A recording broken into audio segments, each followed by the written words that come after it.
좀 시원한 얘기 하나 좀 전해드릴까요? 좋습니다. 박은정 대 박성재. 한번 보시죠. 아, 자, 저희 영상 하나 준비했습니다. 윤석열 대통령 김건희 여사 휴대폰 교체했다고 지금 나왔거든요. 중요한 증거인데 압수수색 못하면 이미 제출이라도 받아야 되는 거 아닙니까? 장관님 어떻게 생각하세요? 의원님 좀 죄송한데 다른 사람 휴대폰을 함부로 이미 제출을 해달라고 이야기할 수 있습니까? 검찰에서 요구하면은 법과 원칙 중요하게 생각하는 대통령 부분인데 내놓지 않겠습니까? 아니, 대통령 통화 내용에 전화기에 무슨 내용이 있는지도 모르는데 그냥 필요하다고 내놓으라고 하면 그게 정당합니까? 압수수색 하세요 그러면. 압수수색 사유가 있어야 하죠. 아, 의원님 말씀하십니까? 말씀하시는 내용으로 압수수색 영장 청구하면 영장 발부 안 될 겁니다. 네. 수사 그렇게 하시면 불실 수사라고 국민적 비난 받습니다. 그리고 의원님보다는 제가 수사를 많이 했을 겁니다. 의원님 그렇게 부실 수사 함부로 말씀하시지 마십시오. 부실 수사라고 나중에 비난 받으실 거라고요. 책임지셔야 됩니다. 법무부 장관으로서. 법무부 장관 책임집니다. 책임지십시오. 유치한데. 지금 입 벌리고 왔어요, 입 벌리고. 아니 너무 좀 진짜 유치하다는 말이 맞는 것 진짜요? 같아요. 예, 예. 네. 저 아니, 사람이 지금 검사 출신이잖아요. 박은정 네. 검사죠. 의원 자체가 네, 네. 검사 출신이에요. 유명한 검사 부부죠. 네. 네.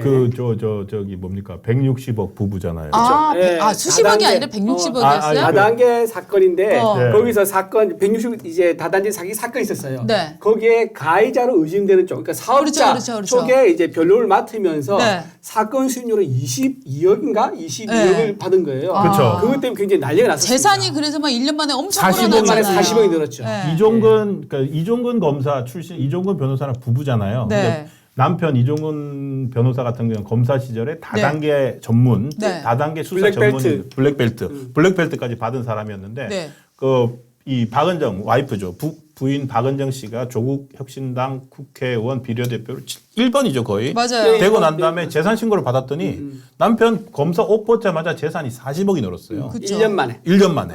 그래서 이 40억 뭐냐 했더니 불과 본인이 검사 시절에 계속 수사했던 게 다단계 사기인데 옷 벗자마자 다단계 전문 변호사라고 광고까지 하고 다녔어요. 그러니까 저거는 근데 엄청나게. 법을 바꿔갖고 사실 금감원에 있던 사람들은 퇴직하고 바로 은행으로 취직을 못해요. 못하게 유관 하지. 기간이기 예. 때문에. 근데 자기가 다루던 사건을 변호사가 돼갖고 다룬다.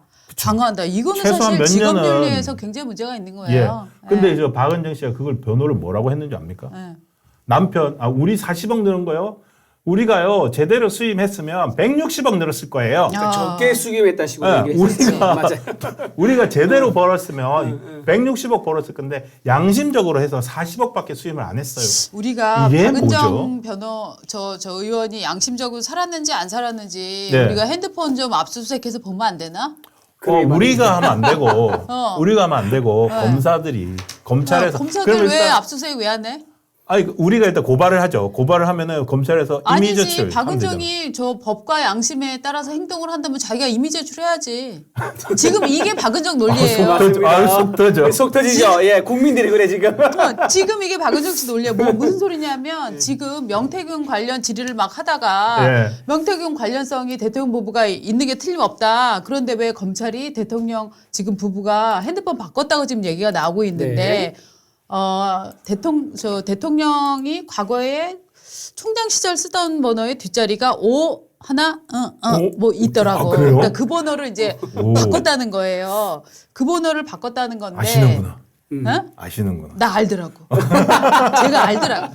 그래갖고 아니 그것도 몰랐는가 봐. 최근에 알았네. 제가 알더라고요. 그래갖고 그 번호가 5가 있는데 이 번호를 이제 바꿨다는 거죠. 예. 그랬더니 그 뉴스가 나오고 났더니 지금 저 박은정 의원이 왜 기존의 폰 압수수색 안 하냐. 지금 저 황당한 얘기를 하고 있는 거예요. 그죠? 야. 그렇죠. 근데 박은정 네. 검사가 황당한 게 저뿐만 아닙니다. 네. 지난번에 왜 국감 때 있었던 얘기인데요. 네. 네. 경기도 법카 있지 않습니까? 네. 그 네. 얘기하면서 네. 이렇게 얘기합니다. 이제 네. 그 김혜경 씨, 그러니까 그 네. 이재명 대표 부인이죠. 네. 김혜경 씨가 8만 원 정도를 썼는데 네네네. 마이크 좀 가까이 예, 달라고. 예. 알겠습니다. 8만 원 정도 썼는데 그거 가지고 압수수색을 130번 당했다고 질의를 합니다. 그렇죠. 그렇죠. 예. 그렇죠. 그 네. 완전 허구에다 완전 이제 선동입니다. 자, 여기서 말하는 이제 130번이 뭐냐면요. 경기도 법카에 걸려 있는 사건이 두 가지입니다. 하나는 선거법 위반, 네. 하나는 공금 유형이에요. 네네. 근데 공금 유형에 워낙 많은 식당과 많은 이제 업체, 많은 네. 이제 샴푸, 네. 샴푸 압수수색이 포함이죠. 늘어나죠. 예. 네. 세탁소, 뭐 과일 가게 등등 있다 네. 보니까 당연히 130곳이 되죠. 네. 그리고 딱 한 군데 어디냐면 아까 이거 선거법 위반으로 식사권대 10만 원. 네. 그게 광화문으로 알고 있거든요. 네. 거기서 한 번 끈 거예요. 네. 그래서 다른 건이에요. 그러니까 서로 다른 건을 두 개로 하나 엮어가 섞어서 선거법 위반 사건인 거는 별개고 그다음에 공금 유형은 별개인데 이 두 개를 섞어서 이제 선거법 위반 사건에는 실제로는 한 번 압수수색인데 그거를 다른 거 엮어서 130번이라고 아주 교묘하게 선동하는 그런 말을 했던 거예요. 그리고 저 압수수색이라고 하는 게 일반인들이 저 압수수색 과정을 잘 모른다는 거를 네. 이용해서 얘기하는 그렇죠. 거예요. 그러니까 그렇죠. 100번 압수수색했다라고 하면 아직도 많은 분들은 텔레비에서 나오는 거 아파트로 검찰이 쳐들어가서 막 움직이지 못하게 하고 막 구두 신고 막 구두 그냥 신고 들어가서 돌아다니고. 집 막 헤집어 놓고 이런 상상을 하는데 그게 아니잖아요. 그렇죠. 그게 네. 아니라 영수증 이런 거 체크하는 거잖아요. 네네네. 그거를 지금 압수수색이라고 하는 건데 이렇게 지금 한 사람인데 저는 그나마 저 박은정 네. 의원의 죄송합니다만 목소리가 상당히 하이톤이고 네. 참 저는 비선호합니다. 저런 목소리를 네. 비선호하는데 모르겠습니다. 저 목소리로 얘기를 하고 있는 거를 박성재 법무장관도 사람 골지르는데 약간 재능이 있으신 것 같아요. 왜냐하면 처음에 죄송합니다만이라고 했나요? 네. 외람되지만이라고 했나요? 죄송합니다만 네. 수사는 제가 더 더 많이 많이 훨씬 했을 많이 했지 겁니다. 않겠습니까? 그건 맞겠죠. 맞죠, 당연하죠. 그죠? 네. 지금 박성재 법무장관이 네. 19기인가 그렇고 저 법무연수원 저기가 26기인가 하더라고요. 그러니까 한참 박은정 박 장관은 사법연수원 17기. 17기 17기고 박은정 검사는 29기. 그러니까 무려 12개 12개의 차이가 기수, 나요. 예. 기수 차이가 12년입니다. 그러니까 그렇죠. 검사 사법연수원의 12년 차이니까 예. 검사 경력도 12년이 많죠. 네. 당연히 많이 했겠죠. 네. 근데 이제 저기서 부실 수사다 이렇게 얘기를 하니까 야, 수사는 니보다 내가 많이 하지 않았겠나라고 점잖게 얘기하면서도 확 눌러버리네요. 자. 그러면서도 약간 어제에서 또 얘기하는데 빡친 표정. 네. 이 저 박성재 장관이 빡친 표정에 대간 것 같아요. 그렇죠. 그게 빡침이 느껴집니다. 그 박은재 검사 말할 때 눈동자 흔들린 거 봤어요? 아, 못 봤어요. 눈동자 드드득 흔들려요. 아, 그래요? 예, 아까 이제 아. 장관님이 답변하니까 본인이 네. 열받아가지고 눈동자 다다다닥 흔들리더라고요. 지금 보니까. 이제 저분이 그러니까 조국 혁신당 비례대표 1번입니다. 네. 그리고 조국 대표가 2번이고. 네. 근데 조국 대표가 이제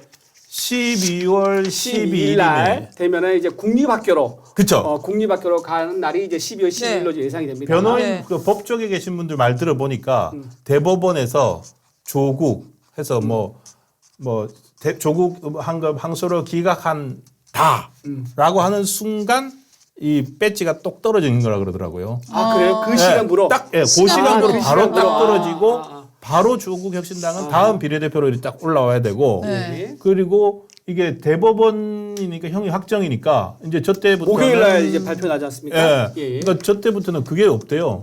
뭐 국회의원 체포 동의안 뭐 이런 거 할 필요도 없대요. 그렇죠. 예. 신분 자체가 딱 달라지니까 그렇죠. 바로 목요일, 그냥 목요일 아마 그날 그제 바로 이제 법정 구속하지 않을 거고요. 바로 이제 다음 주 월요일이죠. 신변 정리할 기간을 줍니다. 준다고 지난번에 그러더라고요. 김경수 전 경남도지사도 그랬었거든요. 네. 목요일 발표하고 그 다음 월요일에 월요일 날. 들어갔었어요. 그래서 아마 조국 대표도 목요일 발표나면 네. 그 다음 주 월요일에 아마 들어가지 않을까 싶습니다. 지금 조국 당이 네. 황운하 씨까지 저 아, 비례가 그러네. 됐나요? 누구까지 2명. 됐나요? 몇 명 됐었죠? 지난 비례? 12명, 12명이죠. 12명 됐었나요? 12명이니까 그럼 서왕진까지 됐었나요? 그럼 13번이 누군가요? 13번이 백선희 여성 서울 신학대 교수입니다. 어, 13번이. 14 아마 황운하까지 되고 나면은 황운하는 14번까지 8번이었어요. 예. 14번까지 되지 않을까요? 황운하도 곧 황운하도 이제 황운하 곧 근데 되죠. 항소심이 있고 대법원이 있으니까 좀 시간 더 걸리겠죠. 좀 시간이 더 그러니까 걸리고. 14번은 김영현 전 법제처장인데 자 이게 지금 제가 이 박은정 의원의 예. 논리를 보니까 처음에 압수수색 안 되면 이미 제출이라도 하지 그러느냐 왜 이미 제출 안 받느냐라고 하니까 아니 건이 있어야 이미 제출할 거 아니냐라고 얘기하니까 박은정이 압수해가지. 다시 그럼 압수수색하지라고 얘기를 하고 있거든요. 그러니까 자기의 발언 하나에서도 예. 논리적 연결성이 전혀 없어요. 그렇죠. 그렇죠? 그리고 박성재 법무장관이 반박을 할 때 눈이 흔들리고 있었다. 네. 자, 우리가 이런 정보를 드리니까 여러분들이 한번 다시 다시 이 볼까요? 영상을 보시면서 예. 그녀의 마음속을 한번 헤아려 보시기 바랍니다. 그녀는 네. 논리적 방향성을 잃었다. 저는 흔들- 이렇게 보고 있고요. 흔들리는 눈동자도 살펴보시기 네. 바랍니다. 윤석열 김건희 여사, 윤석열 대통령 김건희 여사 휴대폰 교체했다고 지금 나왔거든요. 중요한 증거인데 압수수색 못하면 이미 제출이라도 받아야 되는 거 아닙니까? 장관님 어떻게 생각하세요? 의원님 좀 죄송한데 다른 사람 휴대폰을 함부로 이미 제출을 해달라고 이야기할 수 있습니까? 검찰에서 요구하면은 법과 원칙 중요하게 생각하는 대통령 부분인데 내놓지 않겠습니까? 아니, 대통령 통화 내용에 전화기에 무슨 내용이 있는지도 모르는데 그냥 필요하다고 내놓으라고 하면 그게 정당합니까? 압수수색 하세요 그러면. 압수수색 사유가 있어야 하죠. 아, 의원님 말씀하십니까? 말씀하시는 내용으로 압수수색 영장 청구하면 영장 발부 안 될 겁니다. 네. 수사 그렇게 하시면 불실 수사라고 국민적 비난 받습니다. 그리고 의원님보다는 제가 수사를 많이 했을 겁니다. 의원님 그렇게 부실 수사 함부로 말씀하시지 부실 마십시오. 수사라고 나중에 비난 받으실 거라고요. 책임지셔야 됩니다. 법무부 장관으로서. 법무부 장관 책임집니다. 책임지십시오. 아니 근데 정말 이거는 정말 남자분들은 얘기하시기 힘들겠지만 예. 제가 볼 때는 여자들만 저게 알 수 있는 겁니까? 아니요 그게 아니라 예. 저분 지금 말투나 이런 행동 패턴이 마트 같은 데 가면은 자기가 틀려놓고 계산원한테 막 화내는 아줌마들이 있거든요. 아 뭐야 당신 틀렸잖아. 아니요 고객님 그게 아니고요. 떼쓰는 아 아줌마. 됐어요 막 이러면서 떼쓰는 아줌마. 전형적인 살짝 진상 아줌마 같은 느낌이에요 그 말투가. 느낌 맞습니다. 느낌 아시죠? 느낌 옵니다. 뭔지. 예, 느낌 네. 옵니다. 네. 아니 그러니까 진짜 희한하지 않아요? 압수수색 안 되면 이미 제출 받아야죠라고 해서 이미 제출이 되겠습니까라고 그럼 압수수색 해야죠. 그러니까. 카드가 2개밖에 없어 저 지금 저 사람 머릿속에. 뭐 적절한 표현은 진상이란 말은 뭐 비하하는 표현은 아니죠. 네. 국회의원 진상 이거 네. 굉장히 점잖게 진- 표현하신 거예요. 지금. 진상 국회의원이었네요. 그렇죠. 저는 정말 진상 법사위원. 야, 저분은 저 피해자들 신문할 때도 그래서 했다는 거야, 안 했다는 거야, 뭐 이렇게 물어봅니까? 저는 국회의원의 이게 질의하는 태도와 품격도 좀 공부를 하실 필요는 있다고 생각을 합니다. 예를 들어서 예. 지금 사실은 우리 저기 추미애 네, 추미애 의원 같은 경우에는 네. 사실은 발성을 되게 신경을 쓰는 것 같아요. 발성이 발성할 괜찮습니다. 때. 예. 네. 신경 써서 약간 일부러 약간 톤을 낮추고 네, 말도 네. 조금 천천히 하고 그러더라고요. 근데 이제 같은 이제 판사 출신인 네. 우리 전에 김수진 이수진 우리 우리 여자 이수진 열사. 그건 무시하는 겁니까? 막 이제 이런 아 그러네요 또. 약간 발음도 약간 새는 것 같은데. 이거. 발음이 세죠. 세요. 예. 그래갖고 이제 막 두주불사냐 막 그런 얘기 막 나 치권이냐 막 이런 얘기 이수진 나왔었잖아요. 그립네요. 아, 그립네요. 재밌네, 진짜. 살짝 그립습니다. 예. 네. 하여튼 요즘 뭐 하시는지. 네, 하여튼 정말 국회에서 법무장관이 그래도 예의를 잃지 않으면서 따박따박 저는 잘 반박을 네, 하셨다 네. 이렇게 생각을 네. 합니다.